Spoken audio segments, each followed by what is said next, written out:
First up. It's hard to go first. I just want to say that this speech is dedicated to all the embarrassing bar mitzvah speeches I've ever been given.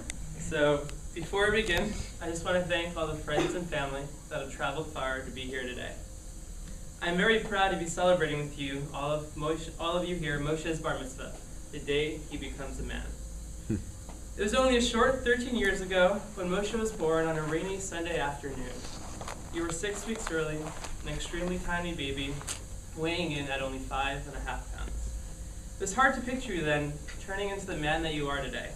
You are thoughtful, intelligent, hardworking, and charismatic, and I couldn't be prouder of the person that you've become. It hasn't always been so smooth and easy, and you've definitely worked hard through some of the rougher patches in your life. Starting at 8 days old, with your botched bris, the long-awaited male circumcision that binds you to the same faith and tradition as Abraham, your forefather, things haven't always gone your way.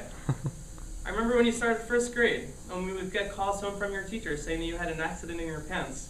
We had to bring over a change of clothes in the middle of the day. Did you let that get you down? Absolutely not. You didn't let your classmates make fun of you, and instead you persisted, even though those accidents never stopped happening. The Torah talks about the story of Noah, a humble man that lived amongst horrible people who would constantly cheat and steal from each other. One day, God told Noah that he's going to wipe out everyone with a flood, and that in order for humanity to stay alive, Noah would need to build an ark and collect 2 of each kind of animal. Once the ark was built, Noah and his family, along with the rest of the animals, would be able to stay afloat in it until the flood subsided, and then be able to disembark and procreate so that life on this earth could continue to exist. Moshe, when you hear the story, there are many lessons that I want you to take away from it.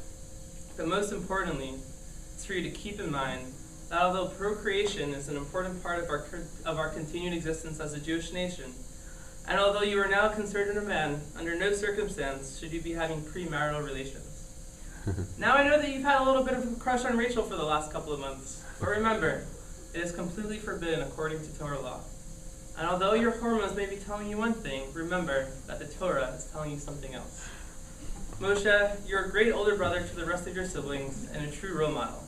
You make sure without fail to always leave your homework until the night before it's due.